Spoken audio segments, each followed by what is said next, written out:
ඔයාලා ගොඩක් ආදරය කරන කාලි දේවියට ඉන්දියානුවන් වැන්දට කිසිම ග්‍රන්ථයකවත් ඉතිහාසයට සම්බන්ධ කිසිම සාක්ෂියක්වත් නැහැ.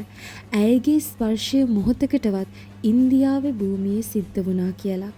කොතනකවත් කිසිම සාක්ෂියක් නැහැ. ඇය ඉන්දියාවේ කොයිම හෝ කාලයක ජීවත් වුණා කියලාවත්.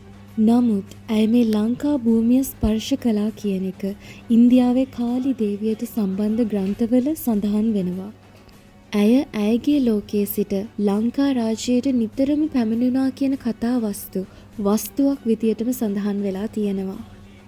ඉන්දියානුවන් අතීතයේ ඉඳන්ම මේ කාලි දේවිය ගැන කන් දෙකෙන් අහලා ඇගේ වීර ක්‍රියා ගැන පුදුමයට පත් වෙලා ඇයට වන්දනාමාන කරන්න ගත්තා.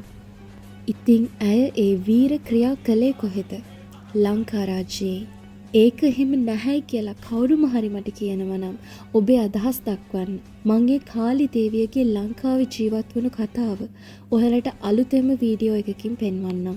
මම මේ වීඩියෝ එක ඉන්දියාවේ මිනිසුන් ඇස් දෙකට නොදැක කනින් විතරක් අහලා ඒ මැව්ව ලංකාවේ මහා රැජින නීල කුම්බිලා දේවතාවියගේ ඔවුන් මවපු ඒ රූපය පෙන්වන ගමන් මම මේ වීඩියෝ එක අවසන් කරන්නම්.